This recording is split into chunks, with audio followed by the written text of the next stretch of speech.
Primero de todo, yo creo que daros la bienvenida a los alumnos nuevos de este MBA, de este año.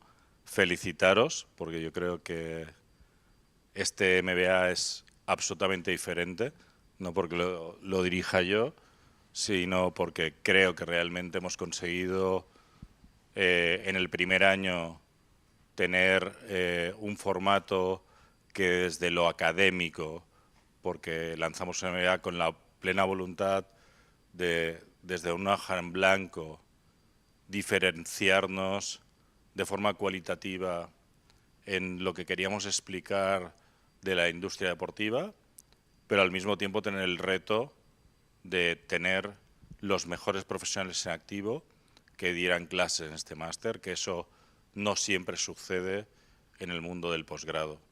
Y yo creo que lo tenemos y el primer año sirvió para testear realmente que había un hilo conductor, que esto funcionaba, que tenía, como veréis luego, 3 experiencias maravillosas fuera de las clases académicas normales y que realmente o la gran mayor parte de los docentes que impartió clases realmente tuvieron el nivel que esperábamos que tuvieran y que conseguimos que una primera edición de un máster, que aquí hay alumnos que estuvieron, y eso ya habla bien de que realmente algo hicimos bien, si no estarían ahí con pancartas fuera, como como los del parking, realmente consiguiéramos que en una primera edición, que siempre es un reto, funcionara, yo creo que muy bien. Por tanto, este año todo esto está mucho más rodado y vamos como un tren en las vías y tenemos mucho más claro que cada día, cada experiencia, cada salida no es un reto. Luego os hablaré de Mallorca, de Miami, de Olimpiadas, pero creo que tenemos un mix entre lo que queremos como cuerpo técnico formal explicaros, más el equipo docente, más todas las experiencias, los casos que hemos creado específicos para este máster, que os permitirán realmente vivir un año maravilloso en cuanto a aprendizajes, con lo que bienvenidos y felicidades, por eso decía eso. Una forma de empezar maravillosa es tener a un deportista como David Villa aquí, que no solo ha sido un deportista de élite al máximo nivel, sino que después ha decidido que quería ser empresario de esta industria y, por tanto, hacer una reflexión de cómo quería o cómo sus aprendizajes, cómo quería retornarse a la industria invirtiendo en ella misma y gestionando una compañía e invirtiendo en clubes de fútbol, etcétera. Por tanto, yo creo que esta conversación va mucho más allá de tener aquí a un crack, a un mito para algunos, sino tener a alguien que seguramente tiene muchas reflexiones. Y mi forma de atracarlo hoy aquí, en buena parte, es como yo creo que hay que analizar las cosas en esta industria que es una industria que hace 10 años, históricamente, la gente caía en esta industria. No había formación específica y, por tanto, llegabas porque habías estado en el deporte de élite, porque un amiguete te abría una puerta, porque casualmente alguien te decía, oye, ¿te puede interesar esto? Y todo era muy poco profesionalizado. Y hemos hecho un cambio en esta industria en 10 años, que ahora ya no se cae en ella, sino que hay másters como estos y que hay un compendio teórico-práctico que te permite que realmente llegues estructuralmente con una estructura estratégica que te permite entenderla. Y yo creo que lo que voy a hacer con David es pasar por su experiencia como deportista para que después eso nos permita estructurarlo desde su experiencia como empresario en el mundo del deporte. Acabo con la parte de persona y entro con ese deportista élite que fuiste. ¿Cómo percibe un deportista élite el entorno profesional en el que se mueve? ¿O realmente lo percibe en la gran mayoría, no David Villa, que yo creo que has demostrado que claramente sí, sino el deportista élite con el que has convivido, realmente percibe el entorno y se interesa por ese entorno? Sí, por supuesto. Obviamente en todos los gremios hay de todo, ¿no? Pero yo creo que sí. La gente, lo que nosotros percibimos es mucho cariño a través de la gente, sobre todo de tu público, en el equipo que estás jugando. Obviamente no tanto cariño cuando juegas contra el rival, pero sí yo creo que es una profesión bonita, ¿no? Hay momentos difíciles, hay momentos, yo he tenido mucha suerte de irme bien y que haya recibido más cariño que otra cosa, pero normalmente es eso, ¿no? Al final vuelvo a repetir lo de antes, ¿no?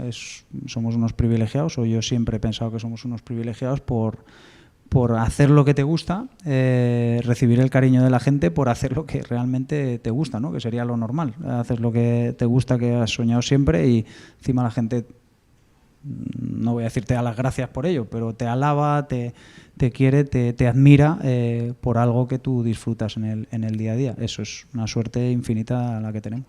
Y esa industria que mueve cifras económicas, mueve profesionales que están lejos del campo, ¿qué conoce y qué desconoce de esa industria? Es decir, ¿se interesa por los derechos audiovisuales? ¿Se interesa por los profesionales que están en los despachos? Bueno, realmente es complicado, ¿no?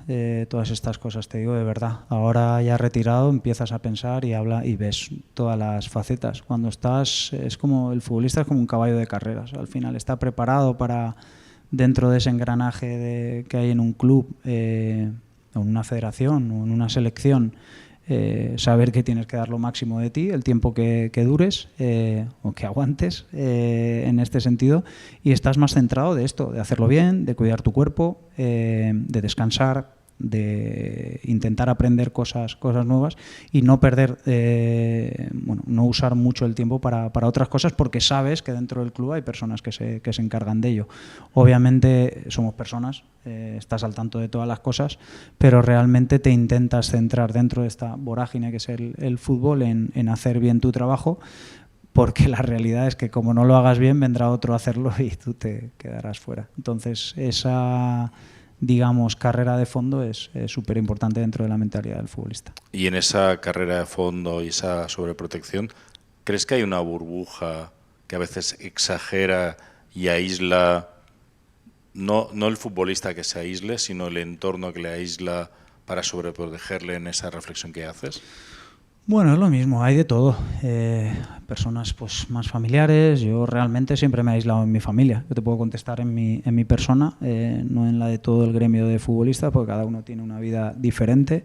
Yo intentaba aislarme, pero porque no te queda otra. O sea, al fin y al cabo, ya no estoy hablando de aislarme de irme del mundo cuando no estoy jugando a fútbol. Es que realmente yo necesitaba mi físico. Yo no podía irme por la tarde por ahí, podía irme si quería, pero al día siguiente no iba a rendir de la manera que tenía que rendir. Yo soy una persona que, no sé si es una virtud o un defecto, pero he vivido mi profesión 24/7. O sea, para mí jugar a fútbol, aunque jugaba 2 horas y media en cada día, en cada entrenamiento, para mí el fútbol eran 24 horas. Yo cuando cenaba estaba pensando en el día anterior, en el día siguiente que tenía que entrenar. Cuando dormía estaba pensando en el día siguiente. Cuando mi hijo me decía vámonos a... Mi hijo no era muy chiquitín, ¿no? Pero cuando mi hija me decía vamos al parque, pues tenía que calcular las horas que iba a estar en el parque porque tenía que descansar para el día siguiente. Bueno, realmente en mi caso, en mi contestación, sí que me aislaba pues un poco en una burbuja familiar en base a rendimiento, en el que yo sabía que si yo hacía otras cosas, pues mi rendimiento no iba a ser el óptimo o no iba a ser tan bueno como estaba dando y quizás no podía llegar a mis objetivos. Pero no es que vivas fuera de lo que va pasando, te enteras de todo lo que está pasando. Sí que es verdad que intentas pues aislarte para cuidar sobre todo tu físico, porque lo necesitas para competir. ¿Tienes la sensación que transversalmente todos los deportistas que llegan a esa élite tienen algo en común, que es el foco, la voluntad de llegar, que los diferencia de los que no llegan? Sí, totalmente. Creo que hay algo mental y lo que decía antes, ¿no? El conseguir superar adversidades. Porque para llegar a ser futbolista profesional vas a tener muchas adversidades durante tu, digamos, carrera de academia. Desde que tienes 5 o 6 años empiezas hasta los 18, 19 que consigues llegar a ser profesional. Ahora empiezan antes, ya ves, Lamine Yamal con 16 ya está siendo profesional, pero creo que hay algo especial que te hace aguantar.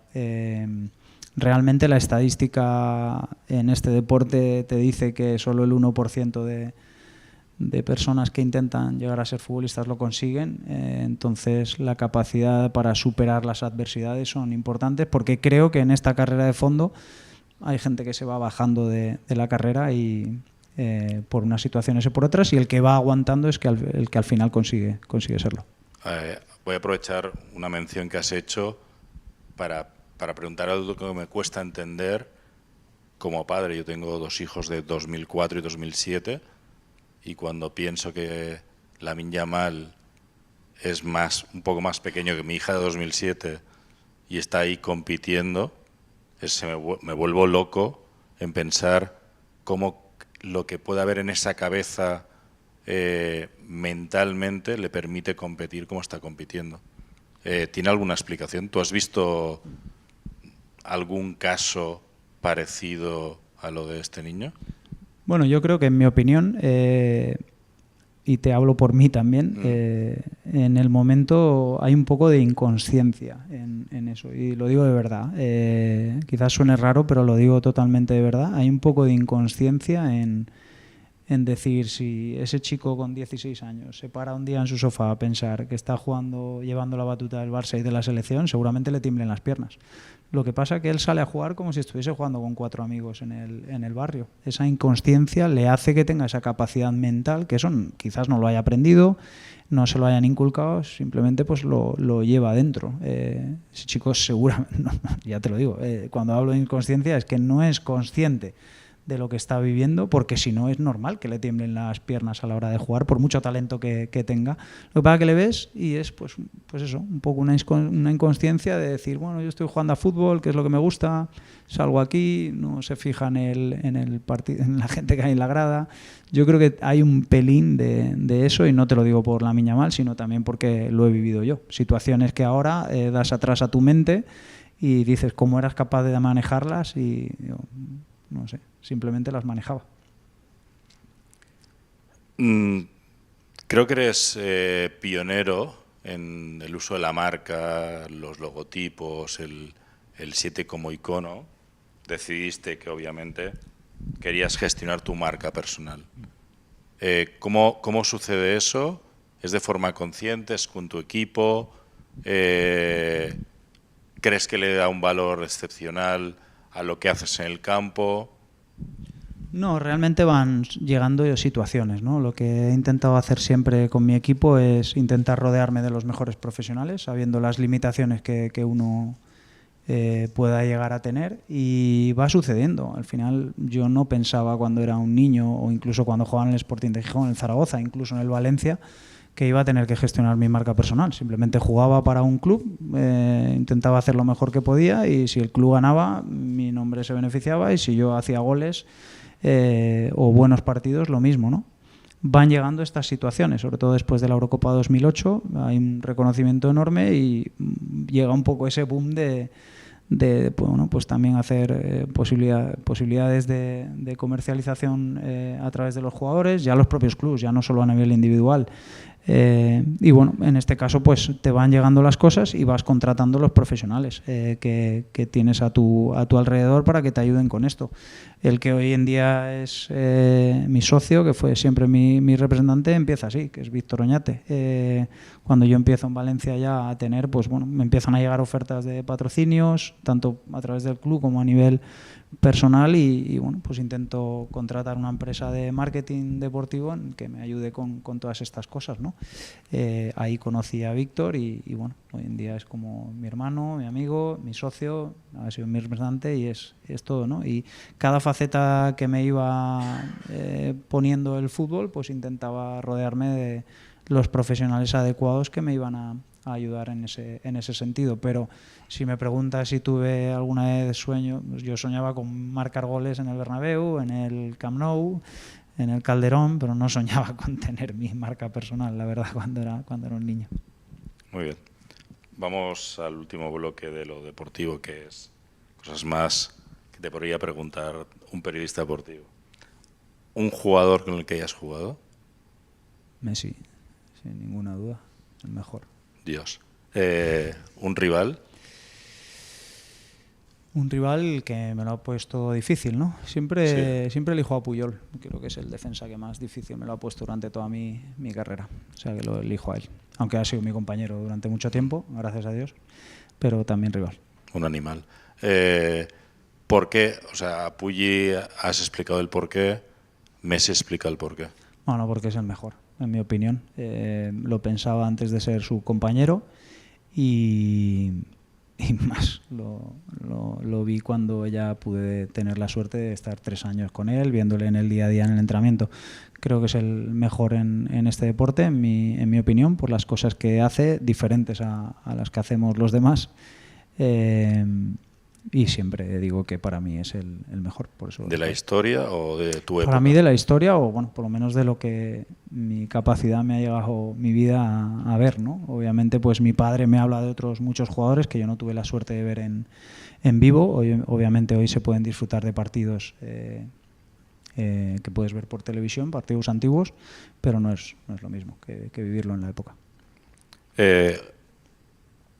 ¿Un entrenador?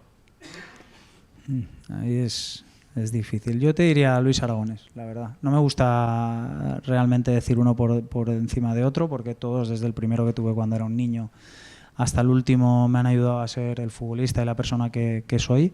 Pero te diría, Luis es el que más me marcó, sobre todo a nivel emocional, a nivel de confianza en mí mismo, más allá de lo futbolístico. Diría la diferencia de él con otros entrenadores es eso, que no solo me ayudó dentro del campo, sino que me ayudó mucho fuera del campo también.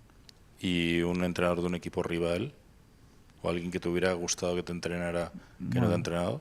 No, la verdad que he tenido... Mira, ahora sí me ha venido uno a la cabeza. He tenido mucha suerte de ser entrenado de los mejores entrenadores del mundo, pero bueno, diría Luis Enrique. Siempre ha sido mi ídolo desde que era un niño y no tuve la suerte de que él me entrenara nunca.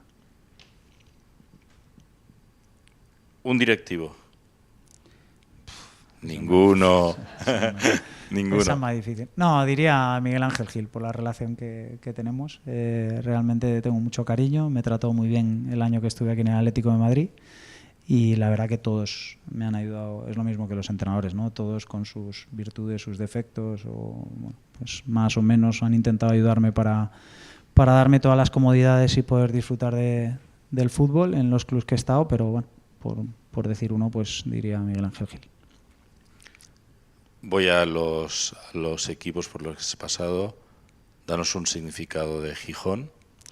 Gijón es mi casa, el sueño desde niño de poder llegar a ser... Tenía muchos sueños cuando era un niño, pero el primero de todos era ser profesional y ser profesional en el Molinón con la camiseta del Sporting. Entonces, bueno, es mi primer reto conseguido y uno de mis mejores días como futbolista. ¿Valencia?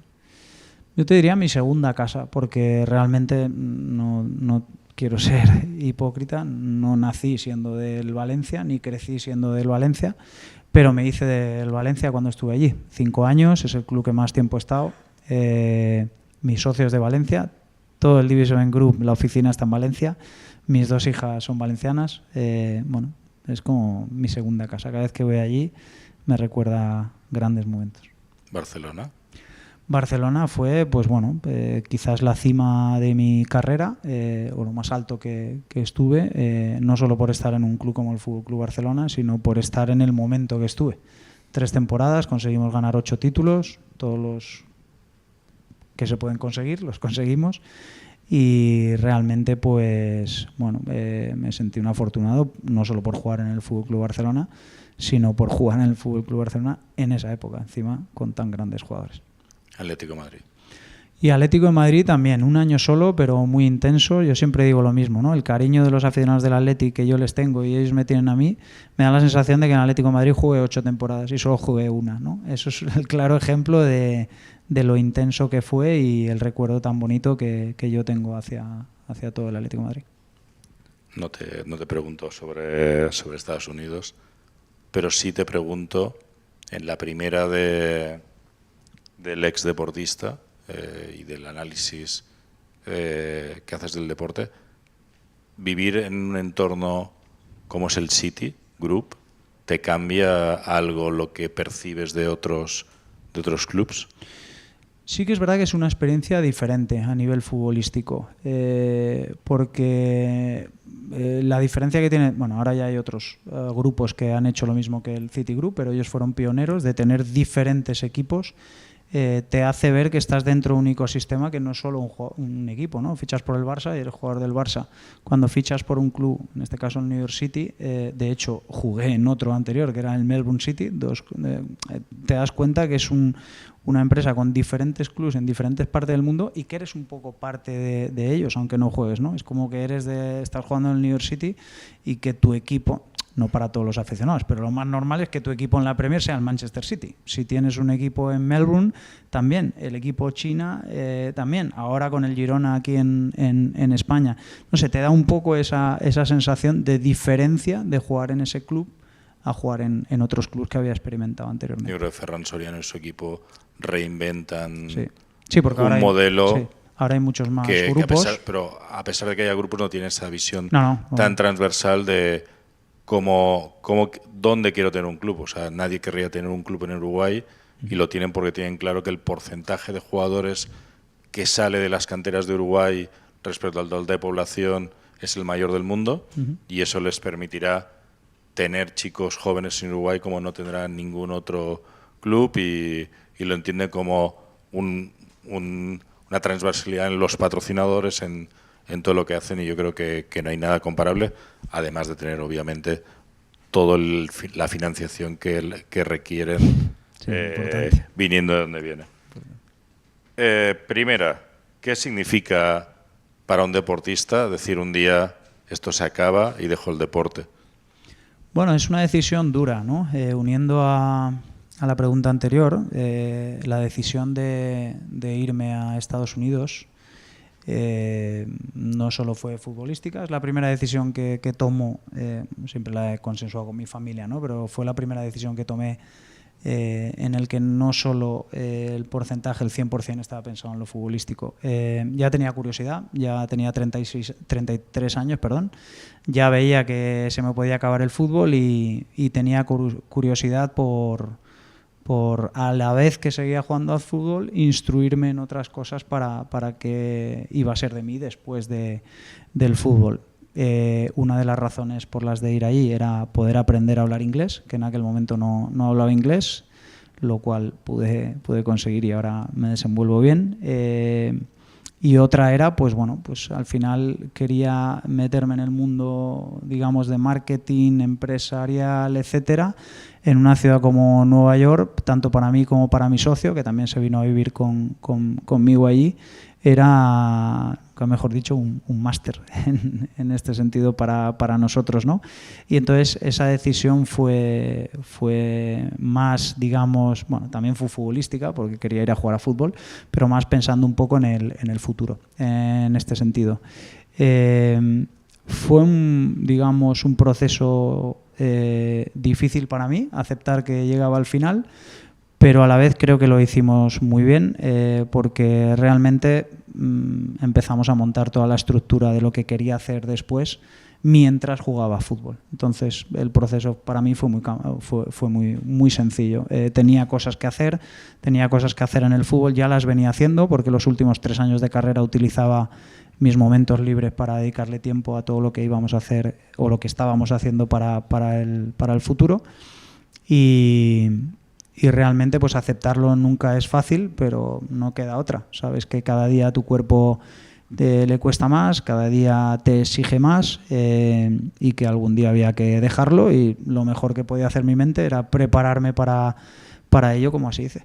O sea que prácticamente es un proceso gradual en el que tú empiezas a hacer una transición hacia ser dueño de un negocio que también está en esta industria, y decides que la última fase casi es un aprendizaje. Y cuando estás llegando a ese momento, miras hacia atrás y dices, me hubiera gustado desde dentro analizar, interesarme por algo que no he hecho y que no podré hacer una vez esté fuera, ¿o no? No, realmente no. Lo que sí me doy ahora es le doy mucha más importancia a otras cosas del fútbol que tienen en este sentido, porque estoy en el otro área ahora, ¿no? Vuelvo a lo de antes. Al final el futbolista vive en una vorágine de que lo más importante es lo que haces esos 90 minutos una vez por semana o 2 veces por semana, de vez en cuando, depende en qué equipo estés y las competiciones que estés jugando, y te centras mucho en eso y no darle importancia a otras muchas cosas, ¿no? Y realmente pasan muchísimas cosas dentro del fútbol que a lo mejor el futbolista no es consciente, y ahora sí que soy mucho más consciente de ello. La sociedad, en el periodo que has sido futbolista, ha cambiado brutalmente. La tecnología ha transformado casi todos los negocios, y esa tecnología y ese cambio está cambiando también el mundo del deporte.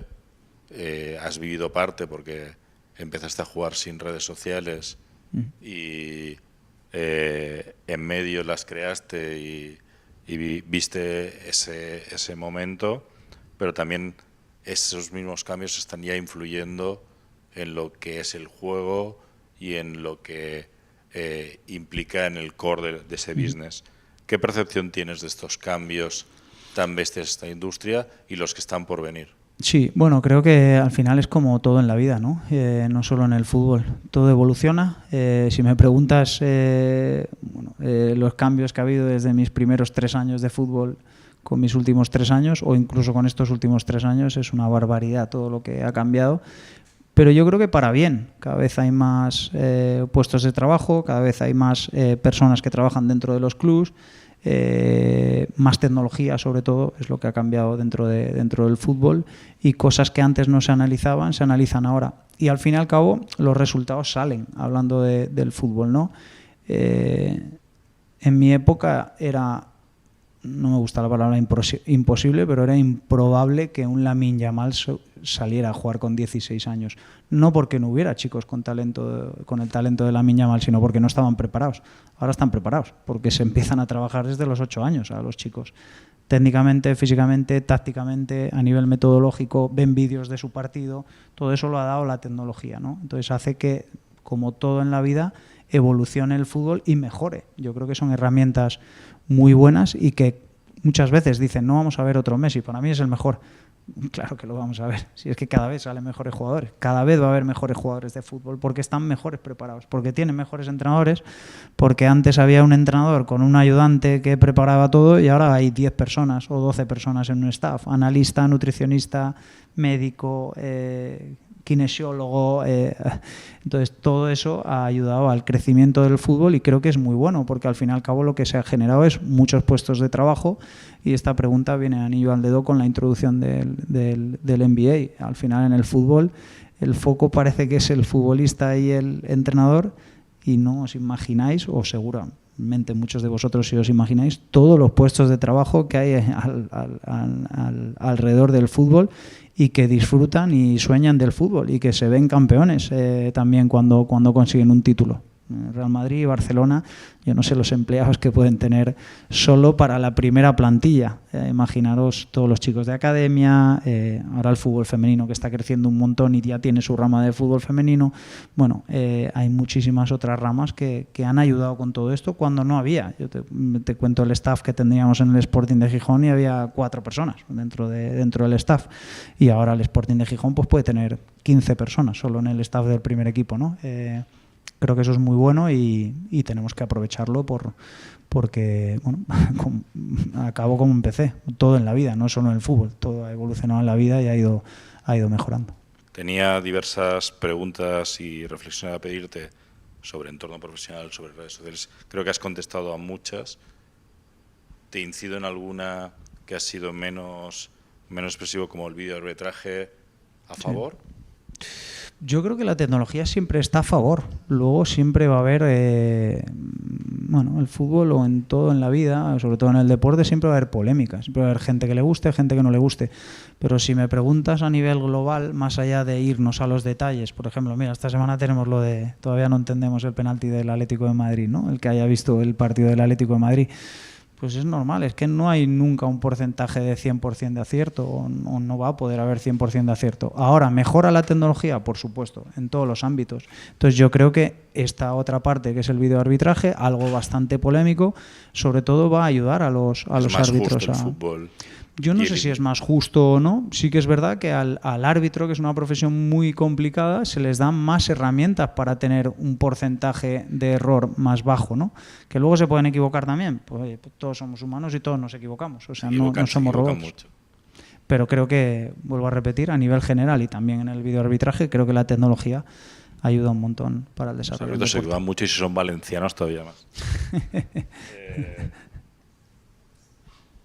Voy a las 4 últimas, que creo que además salimos totalmente del David Villa persona pública, y me voy a cosas que yo creo que de cualquier persona que haya triunfado en la vida son importantes. ¿Qué valoras profesionalmente de una persona que trabaja contigo? Sobre todo la capacidad que tiene para eso, ¿no? Para trabajar, para superación, más allá de los que también son importantes, ¿no? Los conocimientos, lo preparado que esté, sino la capacidad que tiene para no venirse abajo, para trabajar, para superar y para sacar las cosas adelante. Creo que para mí, a la hora de elegir una persona dentro de nuestro organigrama, dependiendo de la situación que esté, creo que obviamente tiene que estar preparado, tiene que tener una trayectoria detrás, pero valoramos mucho más esa forma de ir hacia adelante, de no dejarse caer, porque al final no es fácil los negocios y tener una capacidad de, aunque no salgan las cosas, insistir. Resiliencia. Sí, resiliencia, darte oportunidades. El otro día lo decía Rafa Nadal, que es el mejor deportista español de todos los tiempos para mí. Él decía que, creo que fue en un evento también con UAX, no sé si en un MBA o en otra cosa, que él dijo, el consejo que le puedo decir a los chavales es que se den oportunidades,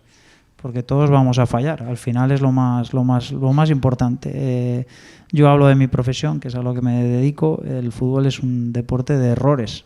El mejor, que hablábamos de Messi, no es el que acierta siempre, es el que menos falla de todos. Entonces, daros oportunidades, y en este sentido es lo que nosotros buscamos. Gente que no se venga abajo, gente que, aunque no salgan las cosas, siga insistiendo, sobre todo porque muchas veces tenemos que enviar entrenadores, sobre todo la Academia de Madrid en UAX es muy bonita, pues estamos todos aquí cerca de casa, pero tenemos entrenadores en Santo Domingo, fuera de sus familias, etcétera, que es complicado, y esa, digamos, resiliencia o esa capacidad de afrontar las cosas para nosotros es súper importante, porque, bueno, es la señal de identidad de Divise B.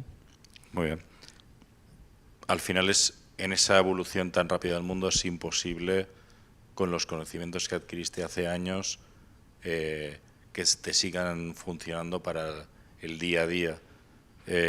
Siempre cualquier profesional tiene dos partes, la formación y la capacitación. ¿Cómo te formas? Bueno, yo creo que desde que empezamos esto en 2015, ya te digo, la primera academia la montamos en 2015, yo me retiré en 2020, o sea, estuve 5 años combinando todo.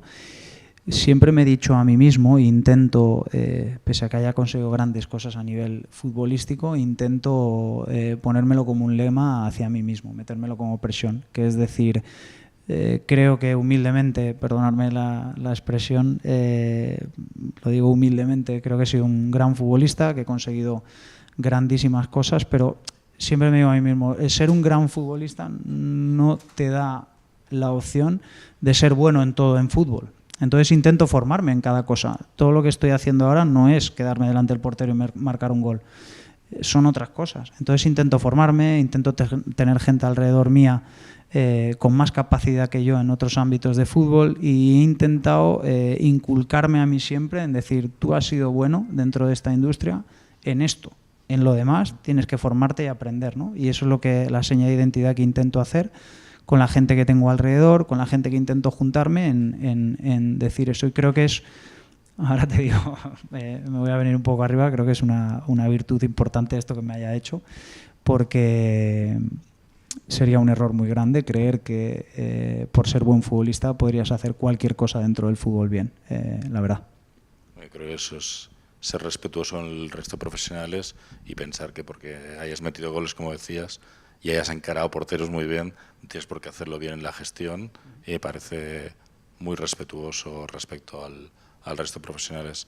¿Qué le recomendarías a los alumnos? Y acabamos aquí, después dejamos que pregunten alguna cosa a ellos. ¿Qué les recomendarías si quieren trabajar en la industria del deporte? ¿Cuál es tu principal recomendación para ellos? Bueno, lo he ido diciendo durante toda la charla, ¿no? Creo que no soy muy de dar consejos, pero realmente cuando me preguntan siempre intento decir lo que hice yo. Sobre todo es eso, ¿no? El talento es importante en todo en la vida. Creo que, gracias a Dios, mis padres me dieron un talento que, por mucho que hubiera hecho luego, no hubiera conseguido los objetivos. Tenía una parte de talento, pero creo que lo más importante ha sido el trabajo que hemos desempeñado. Digo hemos porque no he sido yo solo, sino todo mi equipo de trabajo que hemos estado. Deciros que trabajéis por vuestros sueños, que trabajéis cada día pensando que podéis ser mejores y que podéis llegar a conseguir vuestros sueños, y uniendo esto que yo he hecho durante mi carrera, nunca veniros abajo y daros oportunidades, que es uniendo a esto lo que decía Rafa, ¿no? Daros oportunidades, porque al fin y al cabo van a venir mal dadas, seguro, van a venir mal dadas, a todos nos van a pasar, nada es un camino de rosas, y cuando empiezas a conseguir tus sueños van a venir momentos buenos y van a venir momentos malos. Si esos momentos malos los utilizáis para coger más fuerza para que vengan los buenos, aprender de los errores, etcétera, estaréis más cerca de conseguir vuestro objetivo.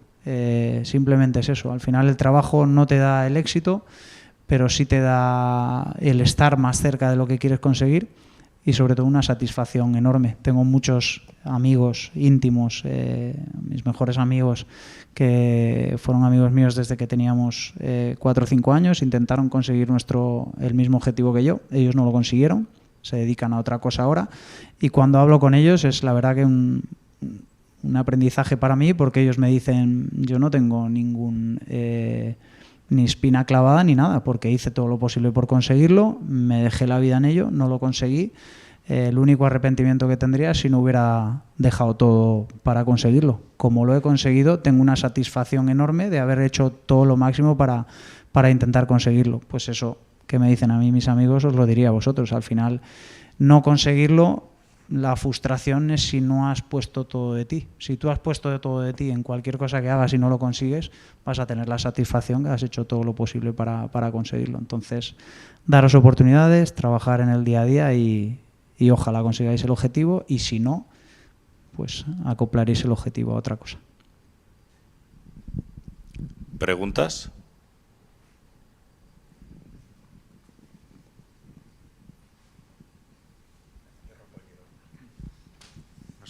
No soy alumno, pero al lado de ti sí. Así que bueno, primero gracias, Ubax, por invitarnos a una bienvenida del curso, y más con un superhéroe futbolístico como David. David, tú has sido referente en el terreno de juego, lo eres por lo que estás contando y por los que te seguimos un poquito de cerca también fuera del terreno de juego.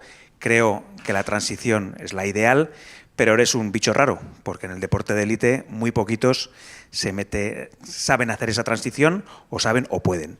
En el deporte de élite, ¿qué hay menos? ¿Tiempo o conciencia de que después viene otra competición, otra alta competición como la vida? Conciencia, sin ninguna duda. Tiempo tienes. Quiero matizar un poco lo que dije antes. Tiempo sí que hay. El tema es que tienes que saber que vives de tu cuerpo. Entonces, pero claro, para instruirte, para estudiar, para formarte, no te vas a cansar por formarte, obviamente. Entonces, hay mucho tiempo para hacer cosas que te pueden ayudar en el futuro. Entonces yo te diría, pues obviamente eso.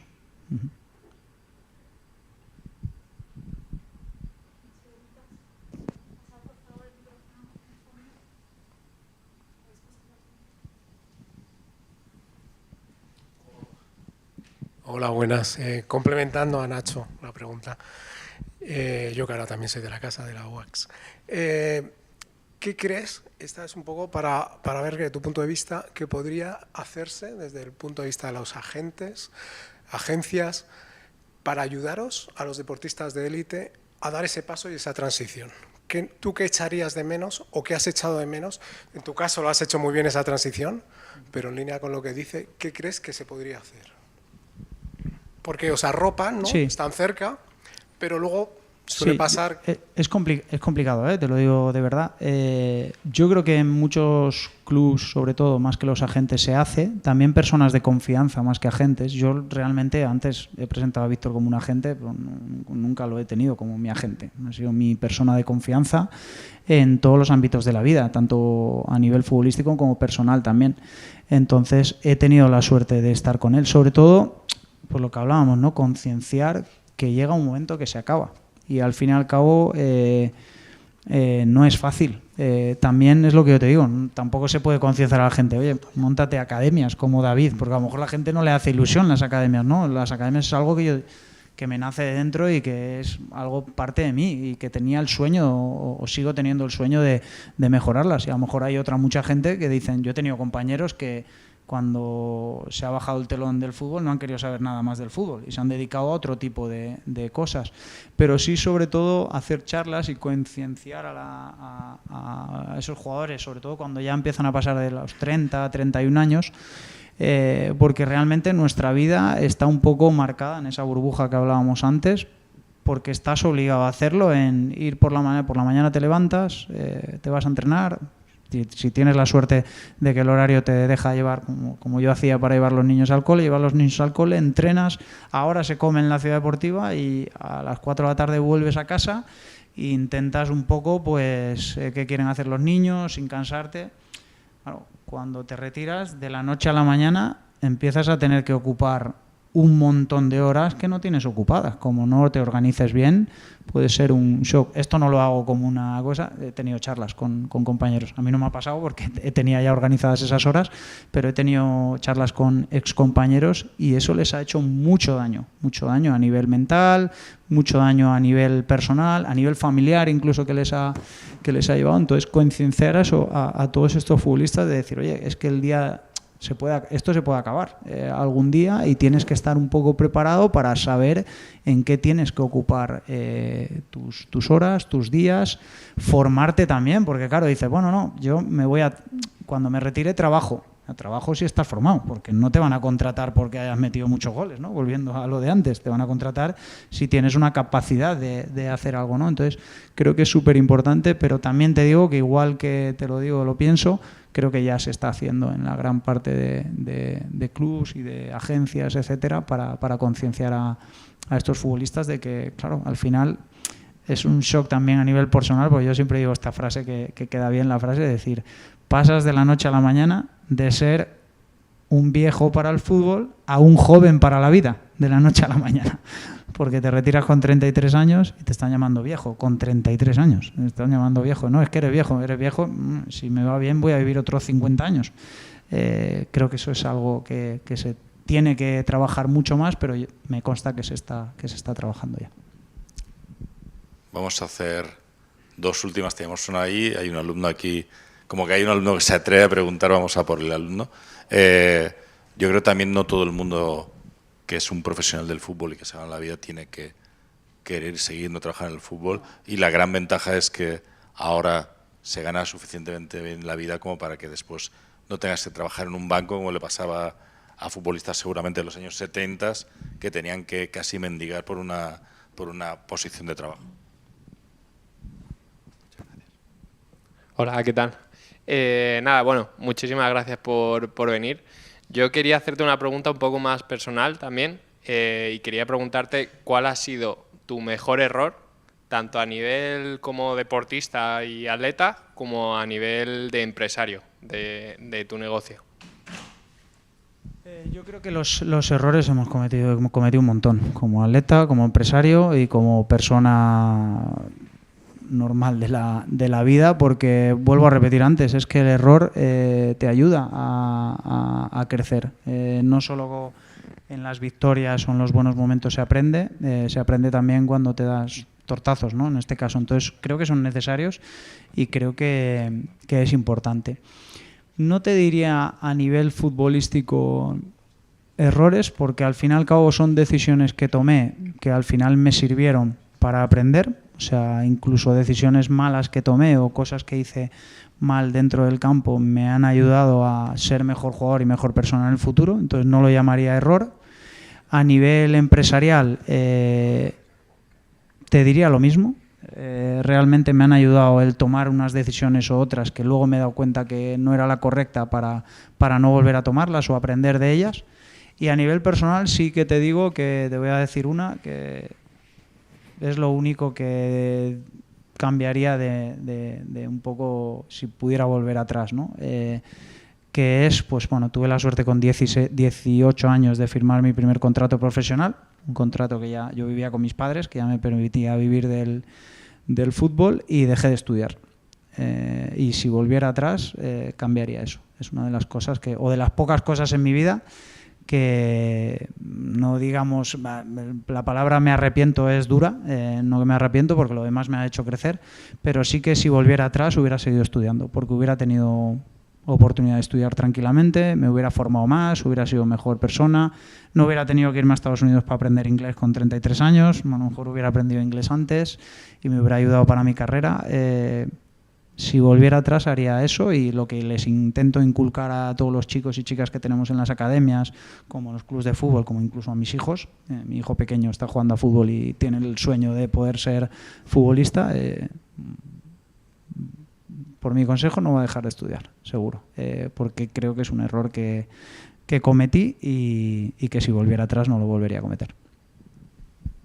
Pues nada, acabamos aquí. ¿Y tus hijas también pretenden ser futbolistas o no? No, ellas no quisieron, y la verdad que me ha penado mucho porque justo en el momento, ahora estoy muy contento de que España por fin, un país como España, esté apostando por el fútbol femenino, pero en los años que yo estaba en Estados Unidos, el fútbol femenino allí siempre se ha apostado, incluso allí era mucho más fuerte en esos años el fútbol femenino que el masculino, y era en la edad que ellas estaban empezando, pero no hubo manera, no les gustó más la gimnasia que el fútbol. Muy bien. Primero, agradeceros a todos aquellos que no sois alumnos y que tenéis que venir, que habéis venido. Además, es una maravilla ver no solo otros profesores de la escuela, sino docentes del máster que han venido ex profeso a esta inauguración, y agradecer mucho a David, no solo que estés, sino que seas un ejemplo de un deportista de élite que se ha reinventado entendiendo las bondades de esta industria para dejar un legado, porque es verdad que lo que tienes detrás es un negocio, pero al mismo tiempo también es una forma de transportar lo que piensas que es positivo de lo que tú has vivido a otros niños, y las academias básicamente son una forma de ejecutar eso. Por tanto, muchas gracias. Gracias a vosotros.